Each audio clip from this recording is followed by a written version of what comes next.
Pope Francis maybe heard this song, and maybe he didn't, but he certainly knew the text from which it was drawn, namely that of Jeremiah.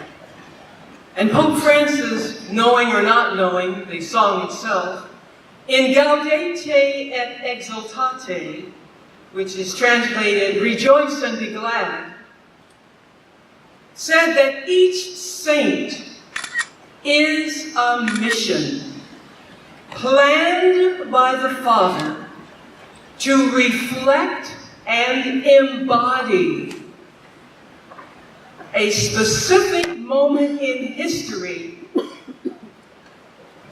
a certain aspect of the gospel, planned by the Father to embody in a specific moment in history a certain aspect of the gospel.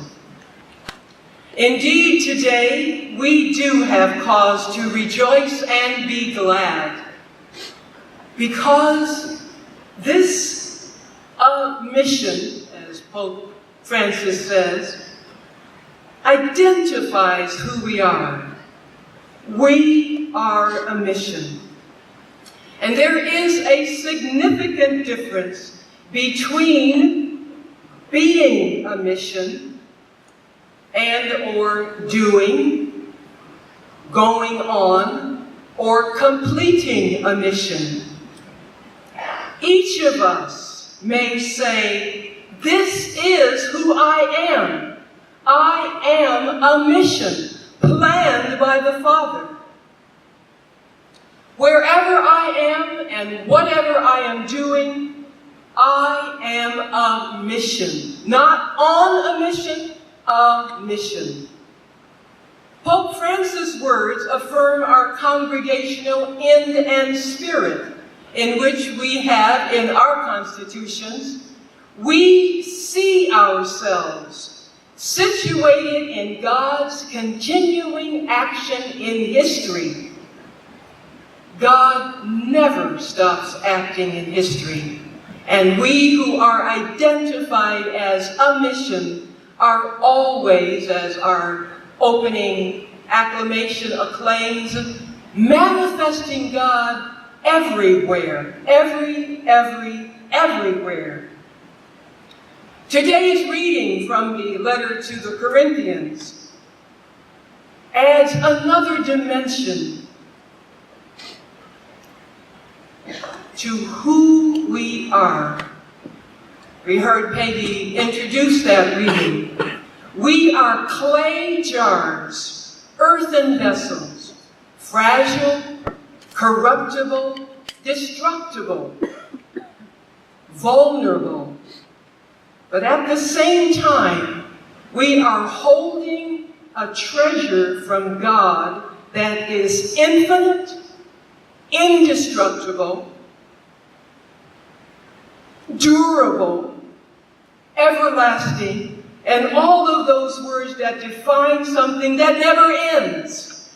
We have that. We are holding that in clay jars, in earthen vessels.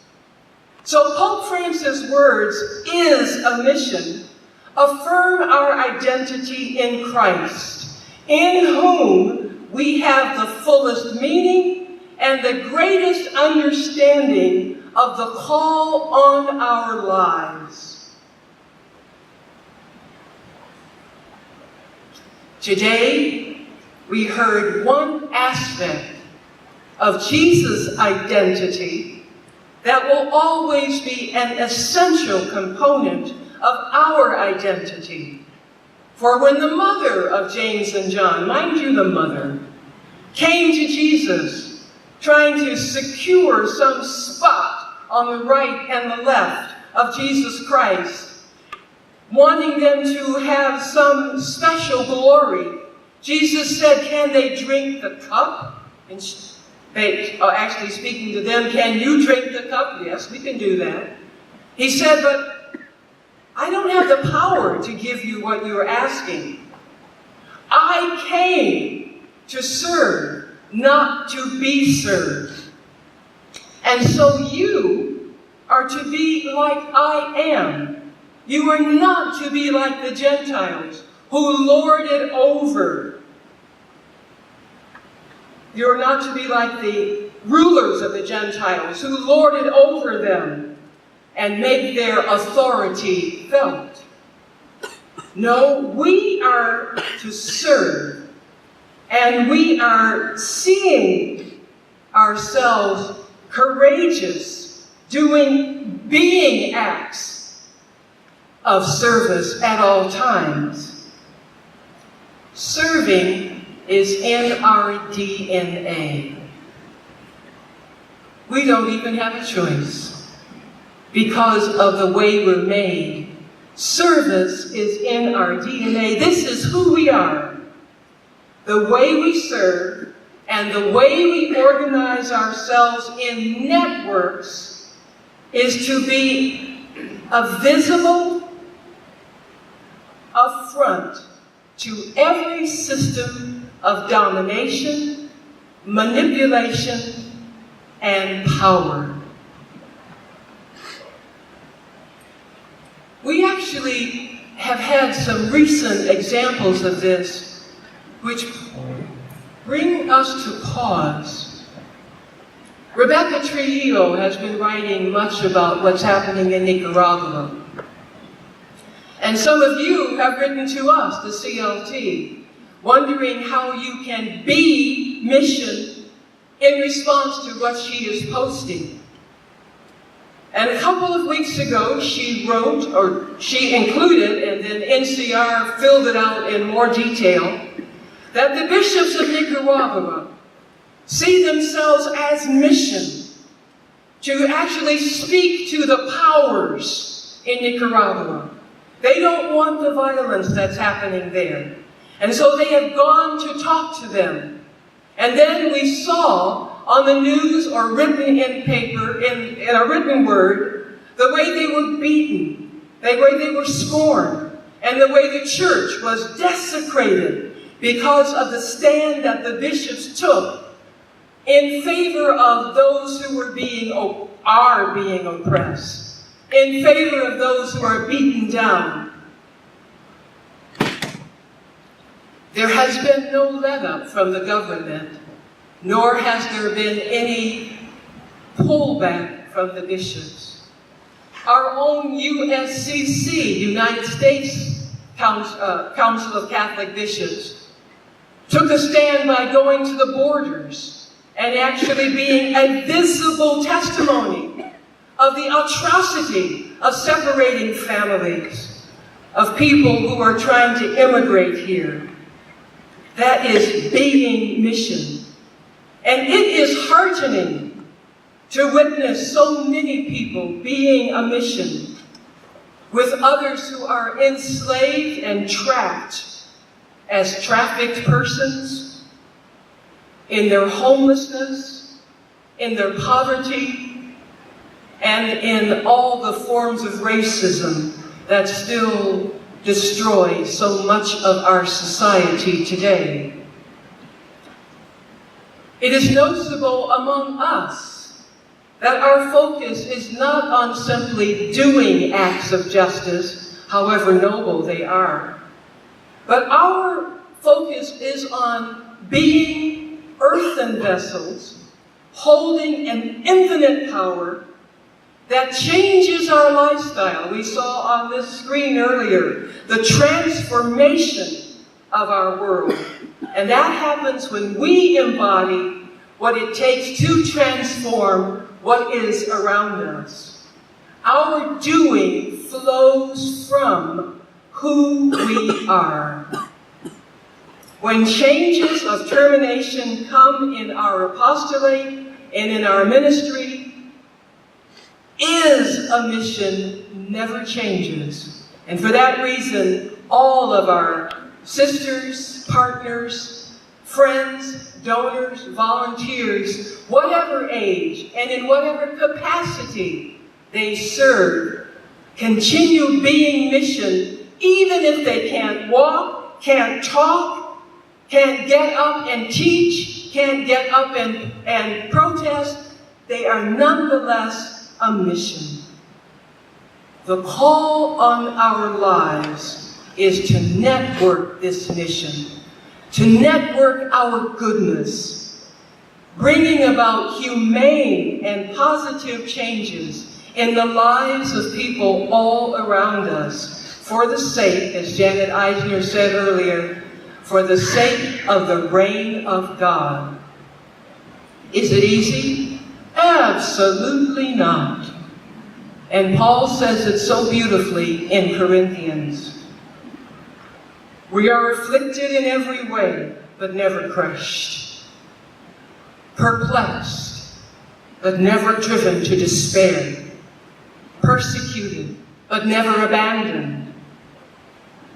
I think of our recent sister who just died, the sister who just died recently, Maureen Turlish, and the years that she dedicated herself to justice, laying down her life for children who were abused by priests, and she went to her death, still advocating for the justice of those who have been and were and still are being abused. That's mission as identity. So being, growing, and nurturing Notre Dame de Namur Mission Network is a revelation. It's a revelation of ongoing, continuous transformation in our lifestyles. In whatever way, we continue to manifest the charism of Notre Dame de Namur. This is so much who we are, that people seeing us are changed by simply being with us. Much the same as the woman in the gospel who said, if I can just touch his cloak, I know I will be healed. Long before she did that, Jews in the Old Testament, according to Zechariah, 10 men from every nation will come and take hold of a Jew, grasping his garment and saying, let us go with you, for we have heard that God is with you. Many people have heard that God is with us. Many people know that God is in us. Throngs of people reach out to just touch this power that we hold in earthen vessels. It's not ours. But as we network that power and do what we do, but more importantly, be who we is together, the change is made and more change comes. And as a sign of the reality that this is done in unison and with each other, I invite us now to simply, very gently, just extend our hands and let them touch the hand on either side of the people next to us. And become very still for just a moment, realizing that most of the time we don't really know what to do. We are convinced of who's doing it within us. In our stillness, just validate and reaffirm that in the moments when we are confused about where to go and how to get there, we are reminded by the words from Isaiah that God is always there, enabling our light to break forth like the dawn in our silence, recognizing that God goes before us as a vindicator whenever that's needed, or as a rear guard in times of trouble, always ready to answer, "Here I am." And so, my sisters, associates, friends, partners, and volunteers, we strengthen our trust in each other, identifying who we are, and what we hold.